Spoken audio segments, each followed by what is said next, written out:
Good evening. Welcome to the Electronic Privacy Information Center's 2020 Champion of Freedom Awards. My name is Anita Allen. I'm the chair of EPIC's Board of Directors.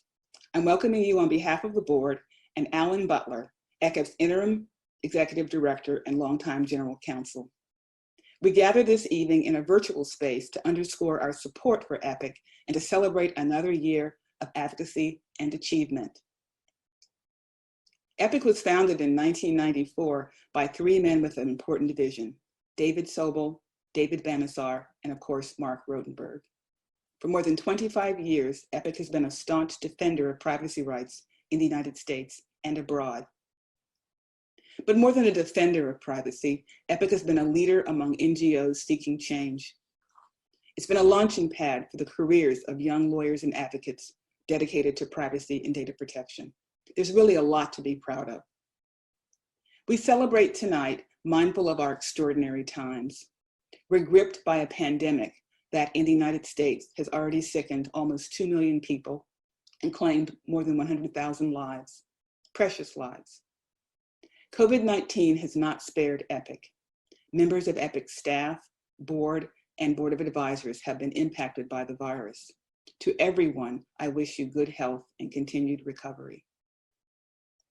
In extraordinary times like these, privacy is very often overlooked and even attacked.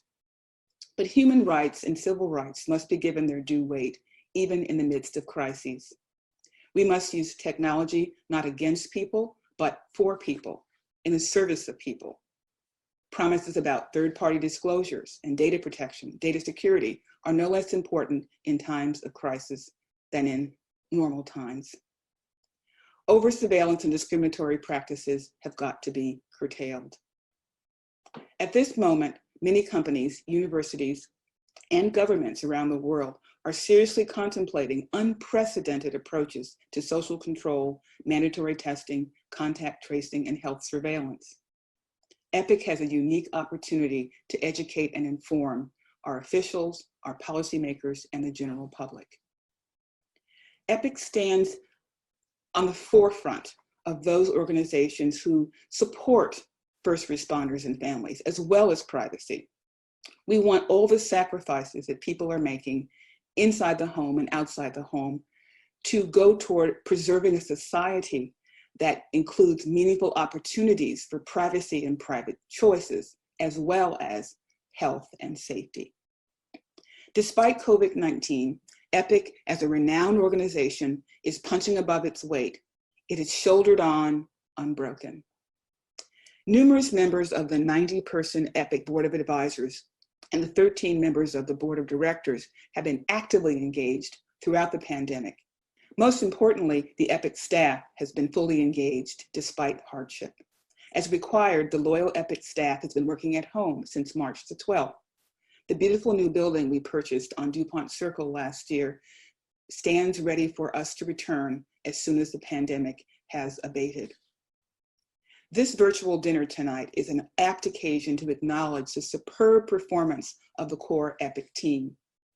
Executive Director Alan Butler, Associate Director Katrina Fitzgerald, Senior Counsel Jeremy Scott, Counsel John Davidson, Outreach and Engagement Strategist Candace Paul, Counsel Enid Zhu, Administrative Director Gerald Tan, and fellow Benjamin Winters.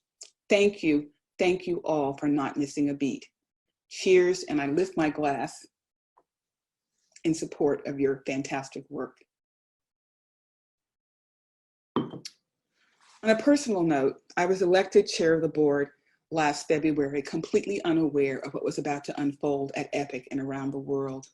I want to thank my fellow board members, especially Harry Lewis and Pablo Molina, the executive committee, for all the support given to me throughout the crisis.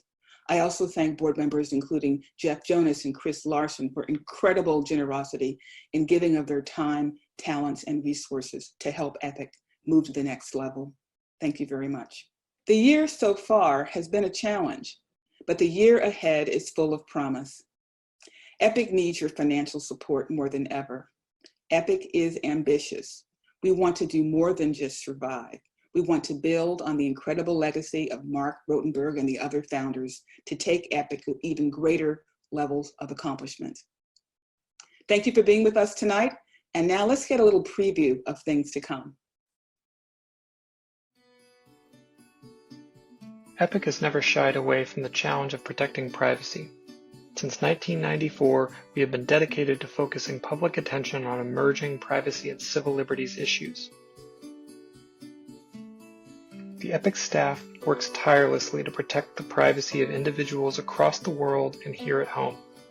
Our work is critically important now as governments and businesses seek to collect huge troves of personal data, and we face the constant threat of data breach and misuse.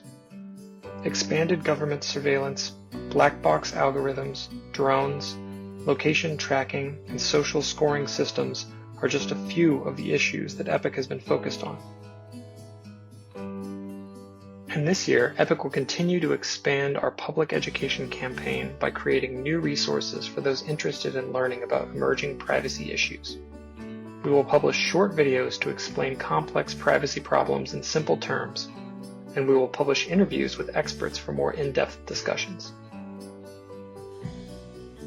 Tonight, we will honor several individuals who have made significant contributions to the privacy cause.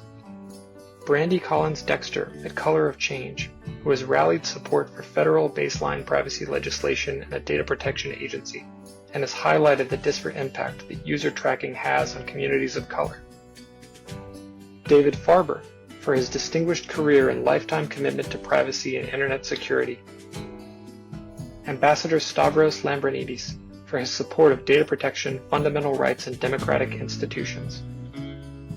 Senator Steve Daines for his opposition to expanded government surveillance and advocacy on consumer privacy issues, and Senator Kirsten Gillibrand for her leadership introducing the Data Protection Act and fighting to bring U.S. privacy law into the 21st century. EPIC will continue to advocate for privacy, civil liberties, and democratic institutions as we stand behind the global effort to respond to the COVID-19 pandemic.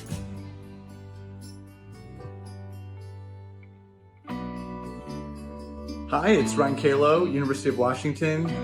30 seconds is not enough time to say how great EPIC is, but I want to focus on how the privacy community as a whole, whether that is academia or industry or nonprofit or advocacy, that we are a much deeper, more sophisticated, more dedicated community because of all the amazing people who have gone through EPIC and been trained there and are training there today. So thank you for that.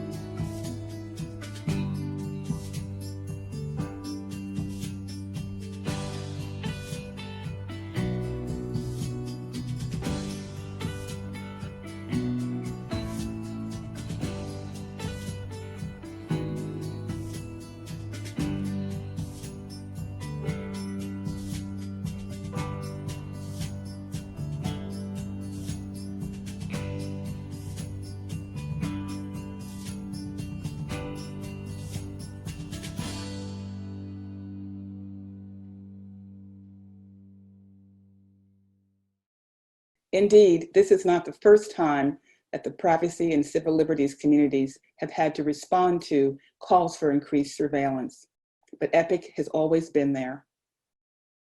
Thank you, EPIC, and thank you, sponsors, for supporting EPIC's important work.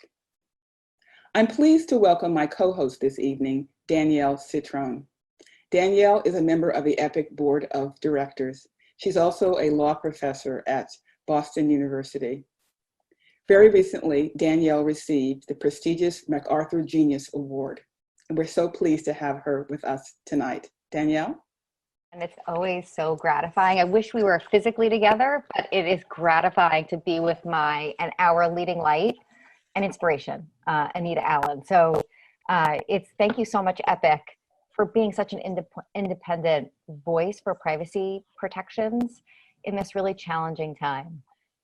To present our first award tonight, I'd like to welcome Craig Newmark, the founder of Craigslist, who through the Craig Newmark Foundation has done such important work supporting and protecting both Epic and other incredible work supporting privacy, free speech, and journalism. Hi, I'm Craig Newmark. I'm a founder and customer service representative at Craig Newmark Philanthropies and also Craigslist. I'm here to introduce Brandy Collins-Decter in recognition of her tremendous support for the privacy that all Americans value. She's been a great partner for Epic, working from Color of Change. This is a really big deal right now, as our country is under threat from bad actors, both foreign and domestic, and we rely on people like Brandy and the partnerships between Epic and Color of Change to move this whole effort forward. We seriously are all in this together, and I appreciate the support from Epic, Color of Change, and Brandy Collins-Decter. Hi everyone, thank you for this award. I'm extremely surprised and honored that my work last year rose up to this level of esteem. It's kind of crazy to think about how much things have dramatically shifted in this time.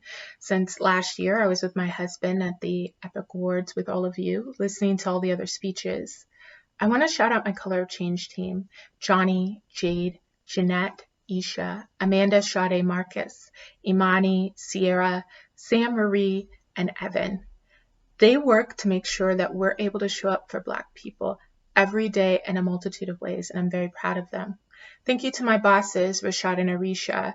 They trust us with the hard work of taking on some of the biggest companies in the world that have so much control over our data, our privacy, and our way of life.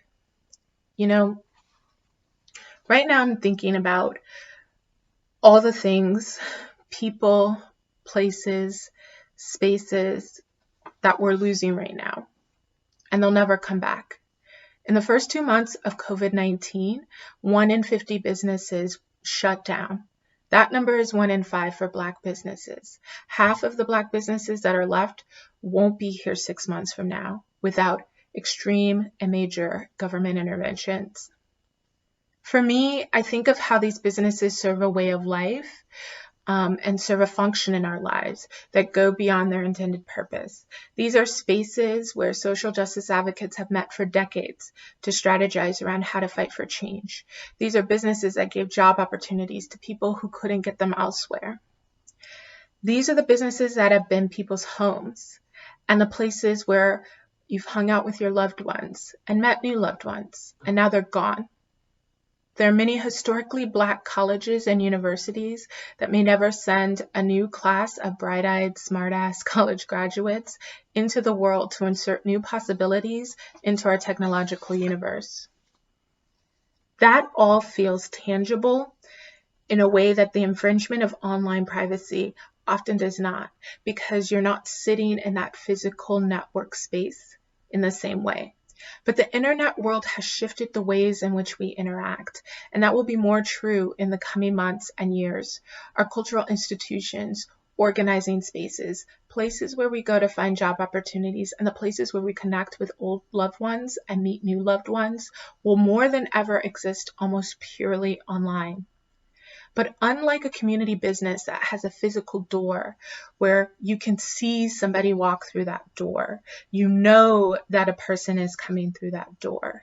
On online spaces, things are different. You don't know who that person is coming through the door. You don't even know if a person is coming in the door. You don't even know if what you're looking at is a person or a bot. Right now, there are many factions that will seek to leverage this moment as an opportunity to further intrude on our privacy and our right to be autonomous on and offline. As I speak, there are predators advertising bad loans, bad medical equipment, and bad information, and they're targeting them to the communities that have the most to lose if we as activists and the government don't get this right. There are politicians using our interest and our location as proxies for race to speak to people through filter bubbles with a specific intention to stir up racial hostilities and call into question legitimate attempts to ensure that democracy runs on time and for everyone. And as you watch this, there are agencies that, like post 9/11, will use this moment to chip away at our most basic rights and freedoms. They will call surveillance safety when we're not being made safer. We're just being more tracked and targeted.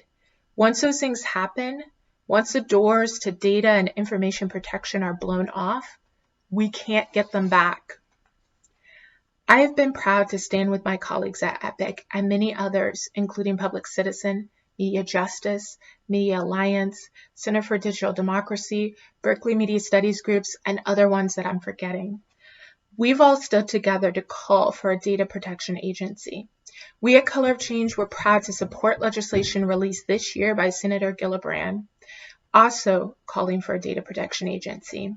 We salute Hill champions like Senator Markey, Senator Blumenthal, Representative Ro Khanna, Senator Cortez Masto, and Representative Eshoo. There is so much work to be done, but we all know that it is more important than ever that we do it. So together, we take a collective breath, we take in this moment and we feel the weight of it, and then we keep on keeping on, because just like we need to fight for our businesses, our cultural institutions, and our way of life, we have to fight to ensure that our online world, our data, and our information are also saved.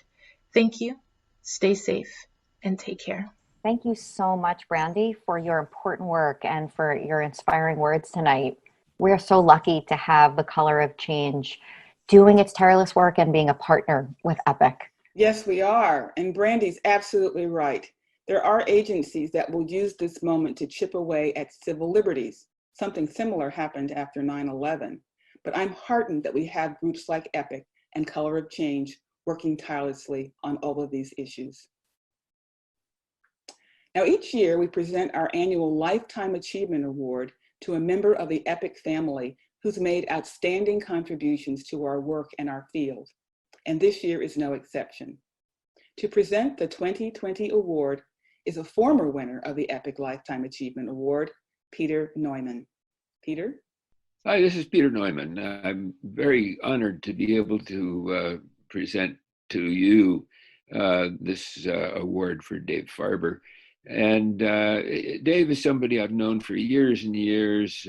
He once shared an office with me in Bell Labs in the early 60s. And I've interacted with him in major ways since then. We also shared the committee of Rebecca Mercury's thesis on how to do electronic voting machines right. And the funny thing there was that two other members of the committee suggested that they could write a reliable program that would add two numbers together and everything would be just fine. What was the problem? Well, we told them the problems were much deeper, and years later, we're still beating on the same drum, trying to get the rest of the world to realize that there are serious problems with computers relating to voting systems. At any rate, Dave has been involved in many, many things. I noticed that his CMU webpage doesn't really begin to do justice to his enormously productive professional career. He's always been very, very majorly championing critical issues such as privacy and other things, and he's been a long time a friend of EPIC. So it is entirely appropriate that this Lifetime Achievement Award is being awarded to Dave Farber. So I now turn you over to Dave Farber. Good evening. I'm speaking to you from Tokyo at Keio University, where I am co-director of the Center for Cyber Civilization Research and a distinguished professor at Keio University. I want to thank EPIC for the award. It is much appreciated. It is important to note that privacy is a critical resource. It is necessary if we're to use the network as we would like to use it. If what we say and who we say it to is not held private, in many cases, there's an impediment to using the internet as we'd like to use it. So it has always been important that we be able to protect that privacy by allowing encryption, by guaranteeing the security of our computer systems, and also that we pay attention to the laws that govern who can look and who can use our information. This has become even more important now with the COVID virus epidemic. There are many reasons that we would like to equip our cell phones with the ability to track where we are and who we're near. This would enable us to be able to deal with contagion and control the spread of the disease. To do this in a way that preserves the privacy of individuals, though, is important. If we know where we are and who we're talking to, and that this information gets shared outside of medical needs, people will turn off their telephones. We would like that not to happen. We would like to get that information since it is critical to the control of it.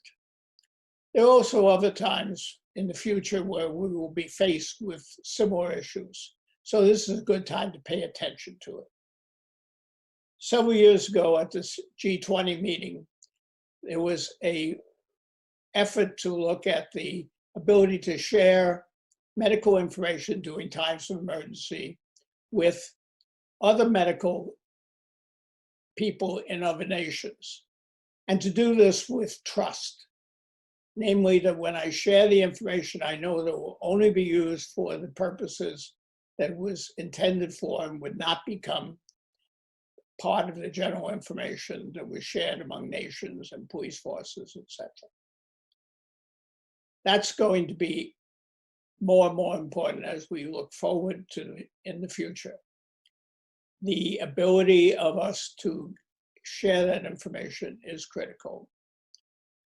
I should also comment that I mentioned at the beginning that security is an integral part of privacy. It does no good to protect the information, technically protect the information, if I can't protect the computers that it lives on. We have tried throughout the development of the internet to address some of these privacy and security concerns. We didn't start out worrying about it because, after all, the internet started out as an experiment. But now it's critical that we preserve these rights and privileges and technology. I think we need an ongoing research project to look at the underpinnings of our computer systems and to modify them as necessary to preserve privacy and security of those systems. I thank you very much for this opportunity to talk to you, and I look forward to sometimes doing it in person as opposed to virtually. But thank you very, very much. Dave, it's been such an honor to serve with you on the EPIC Board of Directors. So now I'd like to introduce another member of our merry band, Shoshana Zuboff, the author of the internationally renowned book, The Age of Surveillance Capitalism. So now over to you, Shoshana. Thank you, Danielle. It's so wonderful to see you. And this is me giving you a virtual hug, so please know it comes from my heart. Everyone is asking, what does the pandemic teach us? What new threats? What new futures? With so much discussion and debate, it seems to me that there is at least one thing that we can all agree on. We love to be together. Friends, families, colleagues, lovers. We love to be in the same place, touching and hugging, kissing, locked in close debate, learning together. EPIC friends, we cherish our annual evening in the National Press Club. We embrace and we schmooze. There are endless matters to discuss. We make new friends, and we often meet our idols too. We embrace a sense of solidarity, the principles that bind us to this star and to one another. As Congress endeavors to come to grips with privacy protections for app-based contact tracing, let's remember this big picture. Privacy and solidarity are two faces of the same coin. Our bonds expressed in law and in love sustain our democracy, and only that democracy guarantees us fundamental rights, including the right to privacy. We can live in sanctuary, and that possibility reflects the endurance of our collective embrace. Celebrating privacy means celebrating democracy. Our heroes tonight reflect this extraordinary dialectic, and it is with great pleasure and pride that we welcome you to this historic evening to be memorialized as the night that we remembered just how much we really dig each other. Welcome, Epic friends, and welcome to our honored guests, champions of solidarity and privacy, which together circumscribe the very possibility of our freedom. Ambassador Stavros Lambrinidis, Senator Kirsten Gillibrand, Senator Steve Daines, Dave Farber, Brandy Colin Dexter. Today we work to heal the world. Next year, I pray that we might reunite in our old haunt and feel blessed by the very simple pleasure of our shared presence. Thank you, Epic. Thank you, heroes. Thank you, friends. These are extraordinary times. People across the world are facing unprecedented restrictions in response to the public health crisis. Many businesses and public facilities have been closed for months. Lawmakers, government officials, businesses, and individuals are looking for solutions. And privacy protections have become an essential element of our collective response to the pandemic. As states begin to lift the stay-at-home orders, public health authorities and private businesses are expanding the collection of personal data. Several states have already created smartphone apps that collect location data and alert individuals about potential exposure to COVID-19. Government and private sector groups have proposed different systems to facilitate digital, contact tracing, and automated exposure notification.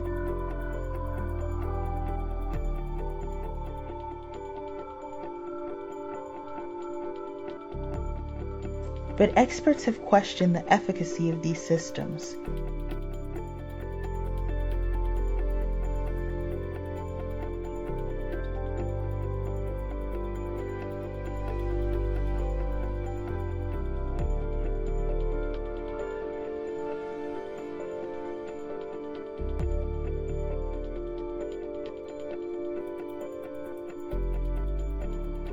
There are risks to privacy, risks of false notification, and risks that low adoption will make these apps ineffective.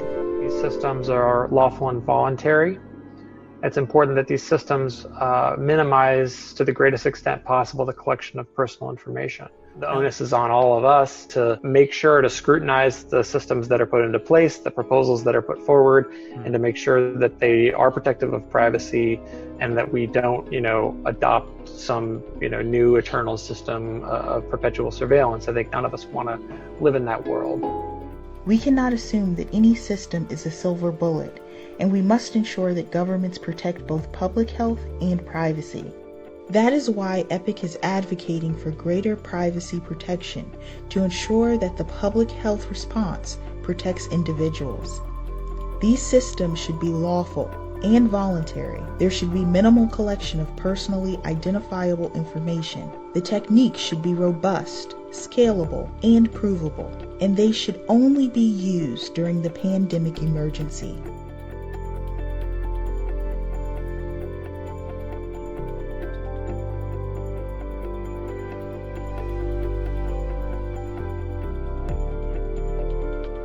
EPIC will continue to push for transparency and accountability for governments that deploy new data collection systems. And we will oppose systems that are not justified. We support public officials who recognize that privacy is essential to an effective pandemic response. Is this whole tracing program is ultimately going to be based on trust, okay? We're going to have to do it in a way that makes people comfortable that they're not giving up some of their privacy and confidentiality because we incorporated an electronic app into the process.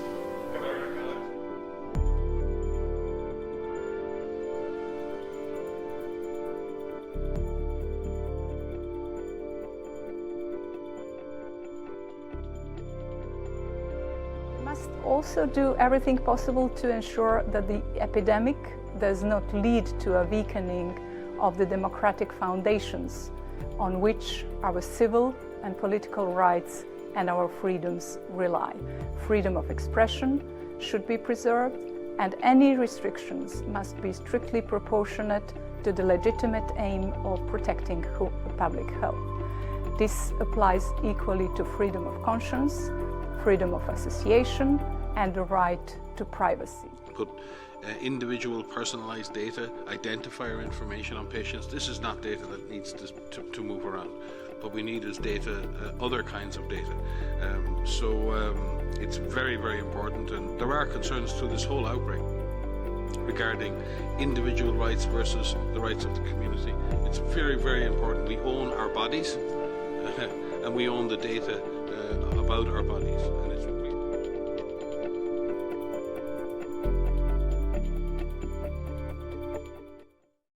Wow, these are extraordinary times. I'd like now to introduce my dear friend, Len Kennedy. Len is a member of the EPIC Advisory Board. He was former general counsel of the Consumer Financial Protection Bureau, the first one, and also a former general counsel of both Sprint Nextel and Neustar. Len will help us tonight by introducing one of our award recipients, Ambassador Lambrinidis. Len? Good evening, everyone. It is a pleasure to introduce to you Ambassador Lambrinidis. He has served as European Union Ambassador to the United States since March 2019. He previously served as the European Union Special Representative for Human Rights and as Minister for Foreign Affairs of Greece.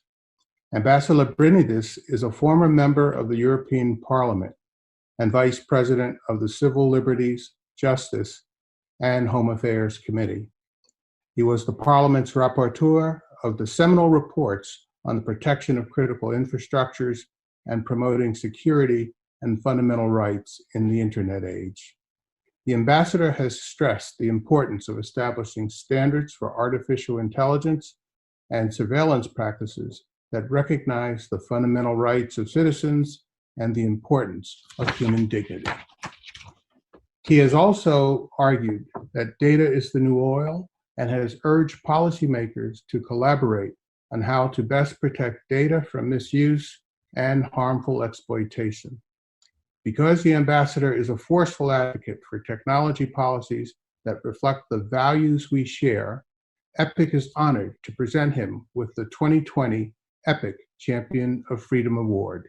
Congratulations, Mr. Ambassador. Dear friends, greetings from my home in Washington, D.C. It is a high honor and a high responsibility to be named a champion of freedom under any circumstances, but the fact that this award comes to me today from EPIC has a special emotional significance. It was exactly 11 years ago, in the spring of 2009, that I was tasked to be the European Parliament's rapporteur on an own initiative report addressing for the first time strengthening security and fundamental freedoms on the internet. This was not yet a legislative process. It was the political guidance of the Parliament to other EU institutions on how to ensure that the overriding principles of data protection, privacy, fundamental rights, and democratic values would apply to the internet as well. That they could and should complement legitimate security considerations as opposed to being trampled by them.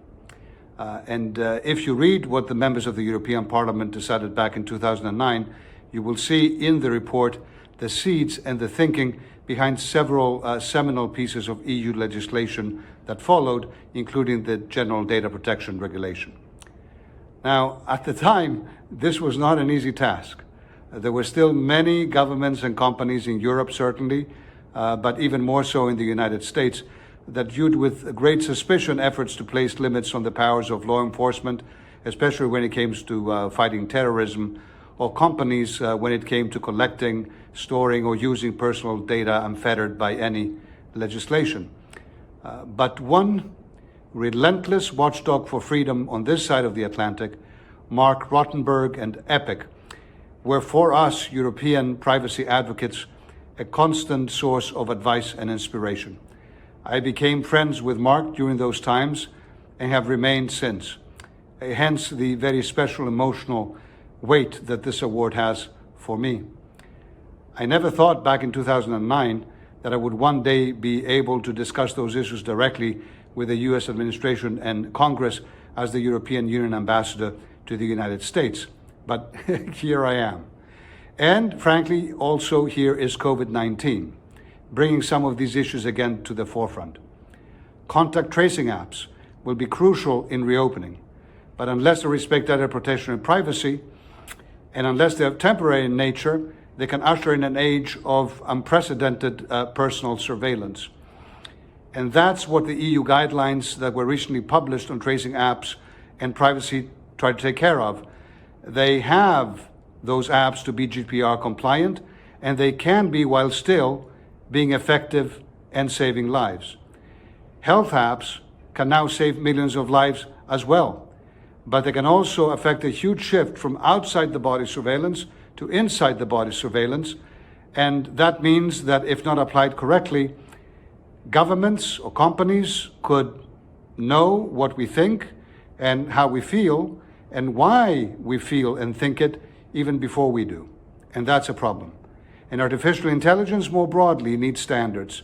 It has to be human-centric, transparent, and human rights compliant. And if democracies like the United States and Europe do not set those standards, others will for us, and we see this already in China, in Xinjiang, with the repression of the Uyghurs. Now, dear friends, the narrative of the last few years has been how Europe's privacy focus has allegedly driven the transatlantic relationship apart. But maybe, just maybe, it will take COVID to prove once and for all just how wrong that was.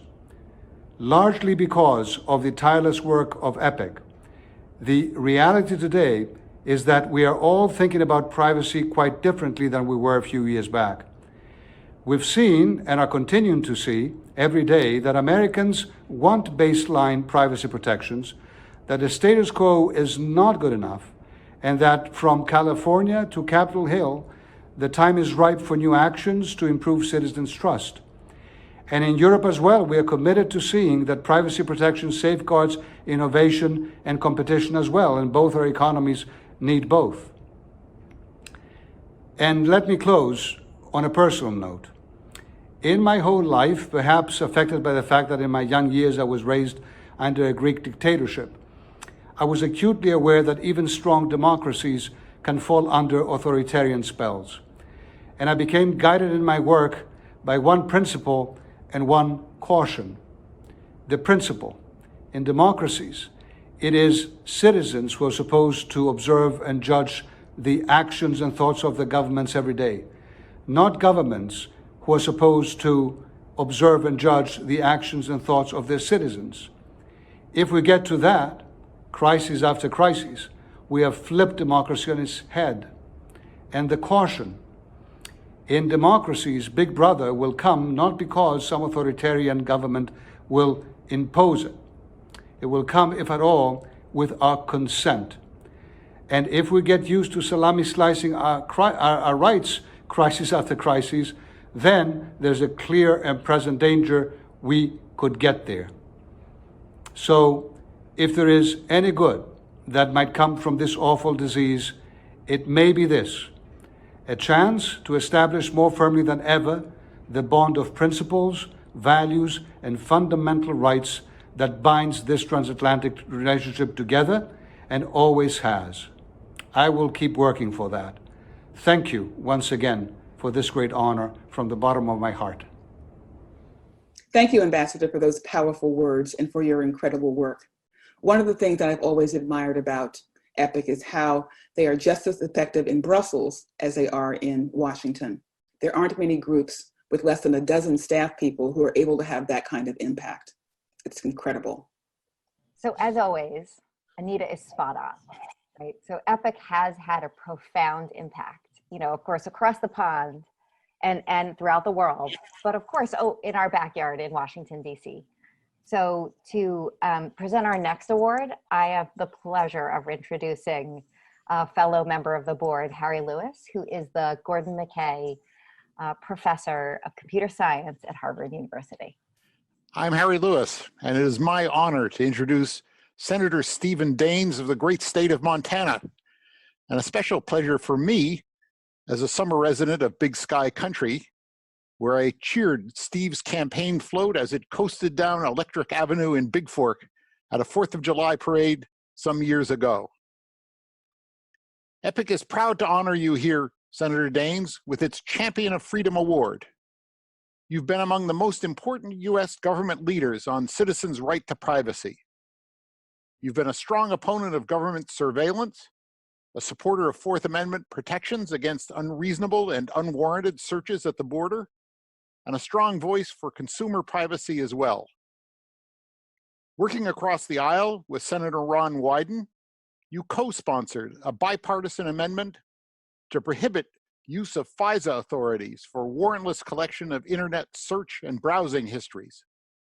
It's a pity that failed by a single vote, but we applaud you for your determination.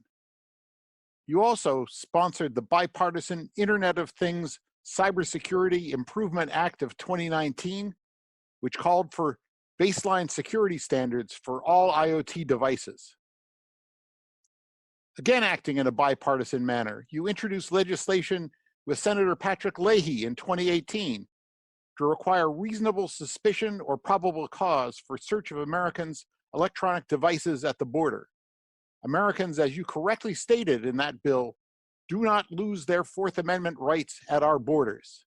For all this and more, you are truly a leading champion of privacy, and with great respect, EPIC honors you with its 2020 Champion of Freedom Award. Well, hello and welcome to the EPIC Champions of Freedom Awards. And thanks to Harry for that kind introduction. And I want to thank all the sponsors of this event and everyone who's joining us today virtually. And I'm grateful to EPIC for honoring me with the 2020 EPIC Champion of Freedom Award. It is an honor to receive this recognition and know that I'll continue fighting to protect the privacy rights of every American. I've worked hard in Congress on these bipartisan reforms to protect our civil liberties. Most recently, I helped lead efforts in the U.S. Senate to reform provisions of the Patriot Act, including prohibiting the collection of GPS data, ending the call detail record program that spied on Americans' phone records, and fighting for stronger provisions to bring transparency to the Foreign Intelligence Surveillance Court.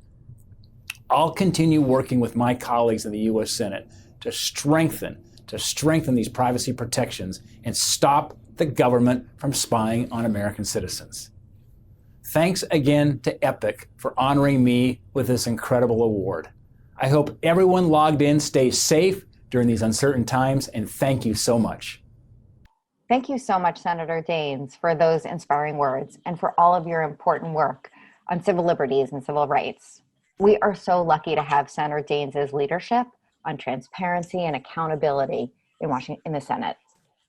To present our next award, I'm pleased to introduce fellow EPIC board member, Chris Larson, CEO of Ripple Incorporated, and a stalwart defender and supporter of EPIC. Chris, your generosity is inspiring me and so many others. Take it away, Chris. My name is Chris Larson. I'm an EPIC board member and a longtime admirer of EPIC. It's my great privilege to be introducing our next honoree, the senator from the great state and forever resilient state of New York, Senator Kirsten Gillibrand. Senator Gillibrand has been in the Senate since 2009.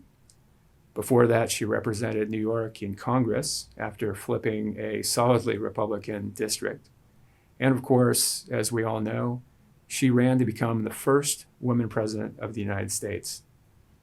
And although she suspended her campaign before the primaries, I can only imagine the privacy rights that we'd all enjoy as Americans if she were to become the president. So we hope she gives it another try. Now, of course, the senator is from the state most tragically impacted by the COVID crisis. And the senator has been a tremendous leader in marshaling all of the forces of the government to help in solving this tragic event, including providing aid to the families of first responders who lost a loved one, food security for the most poor, medical services for the poor and needy, and also trying to fund important research into finding a cure for this horrible disease.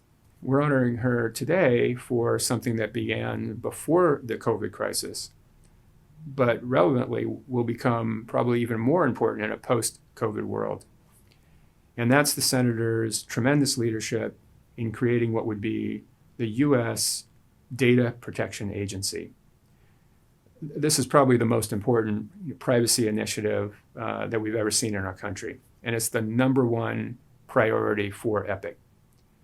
The U.S. Data Protection Agency would be really a counterweight to the Department of Homeland Security, which was created to really work on security issues, in our post 9/11 world. Very important, of course, but without a counterweight for privacy, it's hard to get the balance between security and privacy right. The U.S. Data Protection Agency would be just that. It would be standing up for the rights of Americans in areas of privacy. It would be a counterweight and an important kind of check on the negative consequences of our surveillance economy. It would have the power and resources to set rules and standards, and importantly, would have the ability to enforce those rules and standards. It really is a watershed moment, and we owe a huge debt of gratitude to the senator for her leadership in this creation of this new agency. So with that, please help me welcome our next honoree, Senator Kirsten Gillibrand. Good evening. I'm so honored to be one of this year's Champions of Freedom. I want to start by thanking EPIC for this award, and more importantly, for being such a strong ally and innovative thinker in the fight for data protection and privacy. EPIC has been with me every step of the way in our mission to create a federal data protection agency, an agency that's needed now more than ever. The name of tonight's event couldn't be more apt. It truly is an extraordinary time for privacy. As we stay home, it's technology that's keeping us connected to work, to school, to our family, and our friends. That means even more of our life is being parsed, split, and sold every second. We must ensure that our personal information, our work meetings, and our children's classrooms are protected, and that our privacy isn't being auctioned off to the highest bidder. Companies have built major empires of data with information about our private lives, and the average consumer has no means of holding them accountable for it. The federal government, however, can and should. Creating a data protection agency would provide a simple and elegant solution to a series of complicated problems. This new agency would be dedicated to individual privacy and look out for Americans in a way no other organization does. The DPA would be a vehicle for reform and oversight, addressing the problems that already exist in our current system. It would also stop new problems before they start, ushering us into a safer, smarter future. While our proposal is new, the idea behind it is definitely not. In 1787, Alexander Hamilton wrote in the Federalist Papers that the government is and should be, quote, the center of information, end of quote. The body to which the guardianship of public safety is confided, end of quote. That's still true now, only there's more information to safeguard than he could have ever imagined. This is what the government is built to do. In 2010, Congress created the CFPB to regulate the risky financial practices that led to the Great Recession.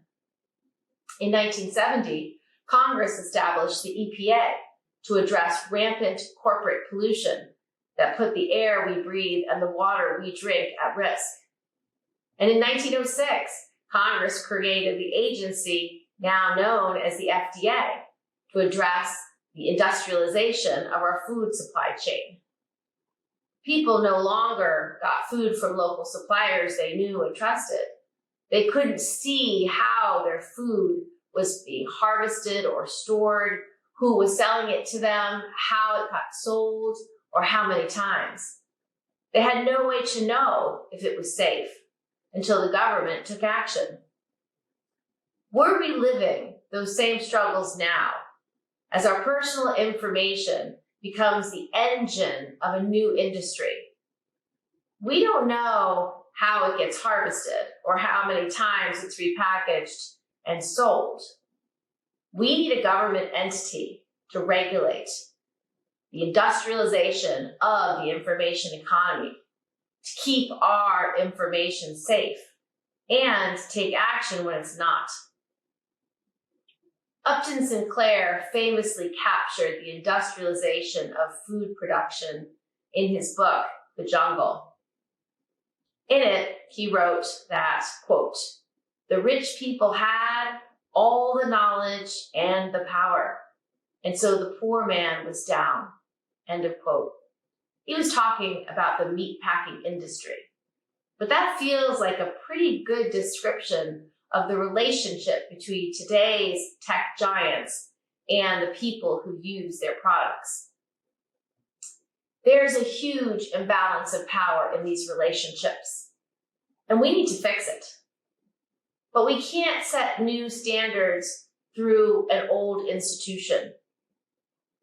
The systems and agencies we have now haven't been able to adequately respond to privacy threats and breaches like the ones at Equifax, Marriott, and Yahoo.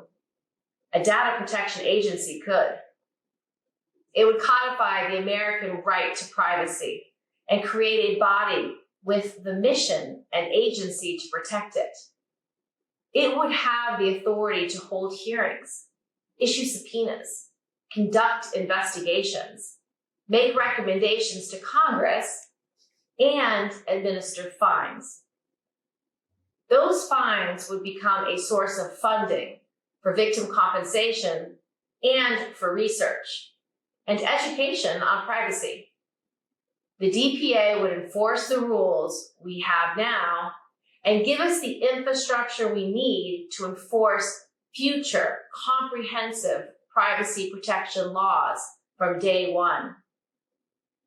This moment in time has made the need for a DPA clearer than ever. Data collection will be at the heart of our ability to track and trace the spread of COVID-19 and our ability to contain it. Every other industrialized country is able to turn to their version of a DPA to set limits and standards for this data collection. We aren't. There's no body in this country to make promises about our privacy and uphold them. However, we do, in fact, have existing rules that uphold privacy standards.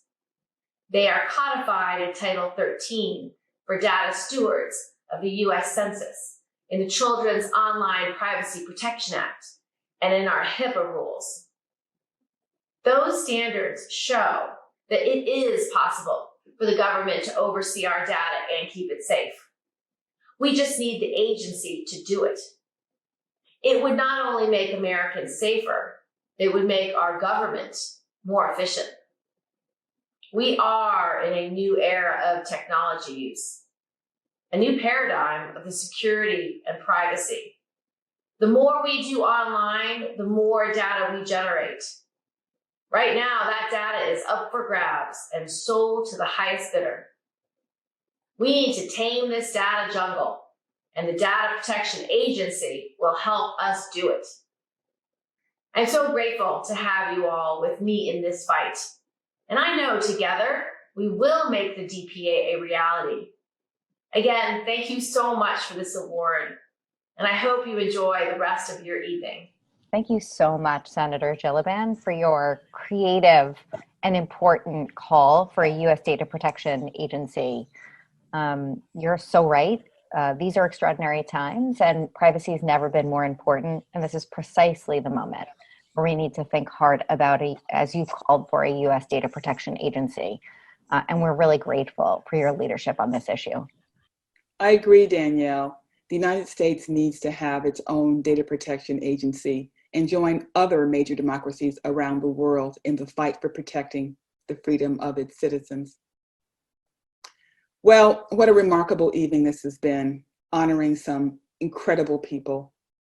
What EPIC accomplishes with a small staff and a group of dedicated board members and advisory board members is truly incredible.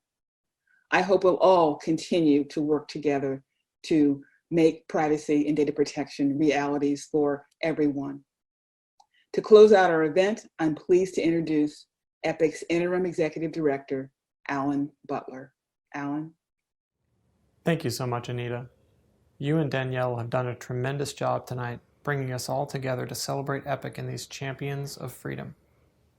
The work of these awardees is truly awe-inspiring. They have all fought tirelessly to secure our personal data, to limit unwarranted government surveillance, and to protect the fundamental rights here in the United States and across the globe. Privacy is essential to a free and fair democratic system.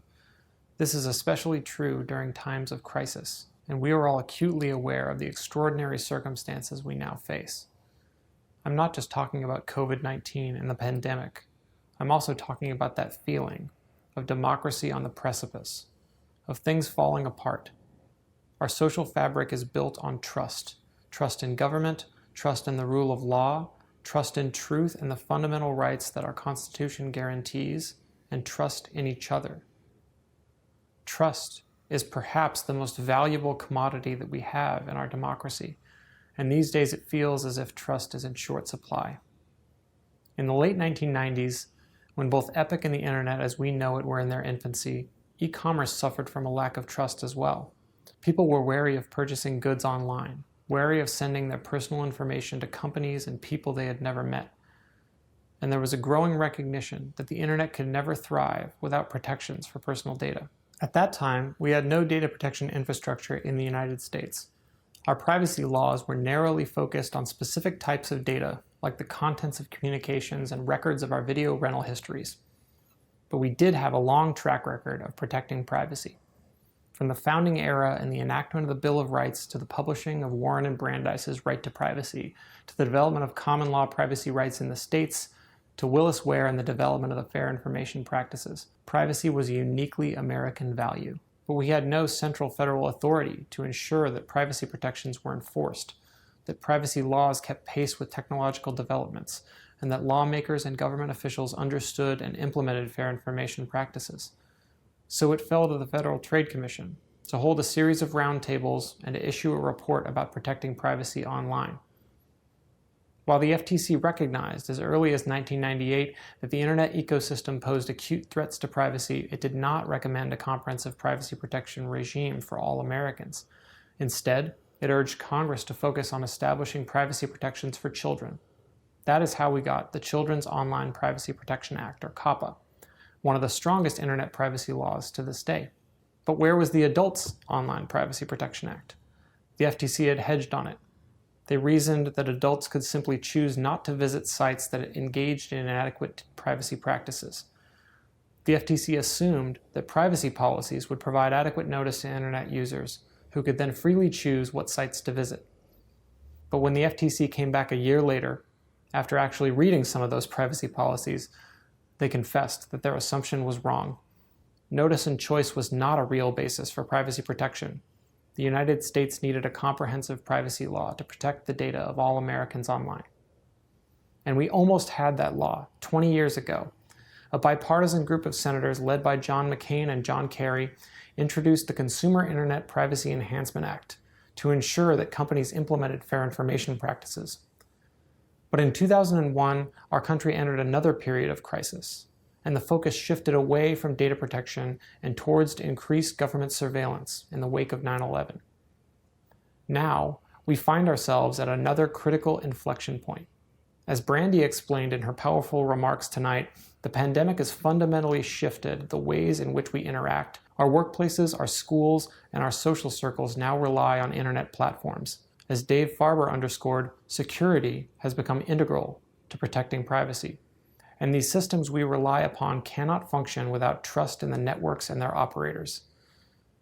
We cannot allow our democratic system to be flipped on its head, as Ambassador Lambrinidis explained, by allowing governments and companies to deploy surveillance systems for the masses while shrouding their own practices in secrecy.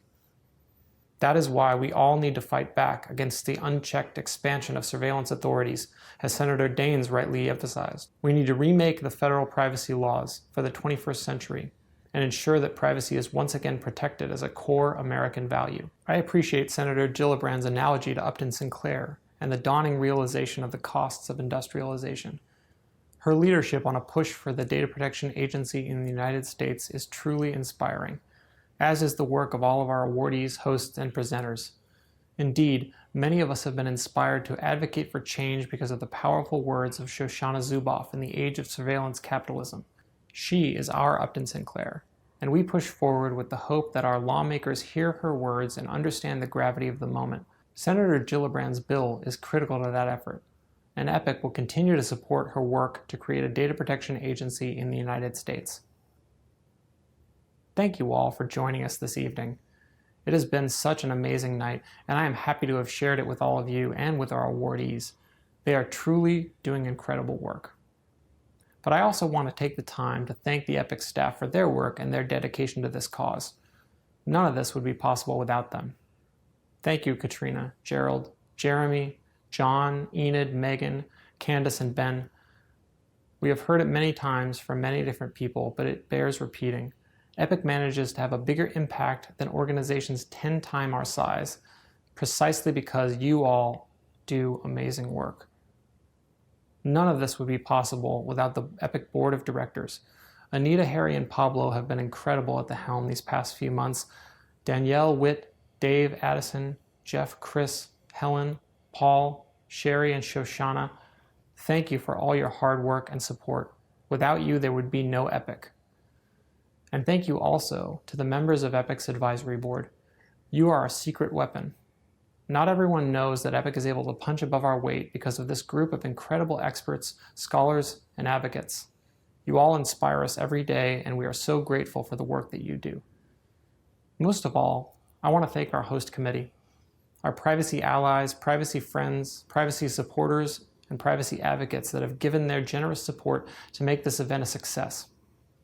And especially our privacy champions, Anita Allen, Jeff Jonas, Len Kennedy, Bruce Schneier, and Karen Cooper, our privacy rock star, the Fund for Constitutional Government, and of course, our privacy hero, Chris Larson.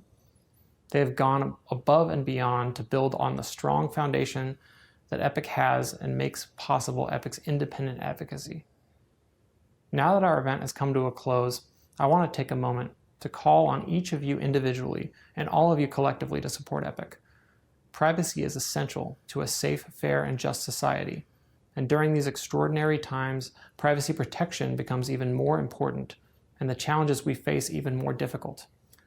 EPIC will continue to play a critical role in setting the privacy agenda here in the United States and defending privacy around the world, but we need your support.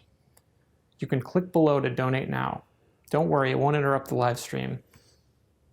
Your financial support ensures that EPIC can remain staunchly independent and can continue to train the next generation of privacy advocates. We don't accept corporate or government sponsorships. We rely on the generosity of all you privacy defenders. But even if you can't donate today, you can still support our cause. Amplify our message. Respond to our calls to action. Write to us and tell us about emerging privacy issues that you see in your industry or community. Be an honorary member of the EPIC team. Together, we can work towards a better world and put our country back on the cutting edge of data protection. Thank you again. Good night, and stay safe.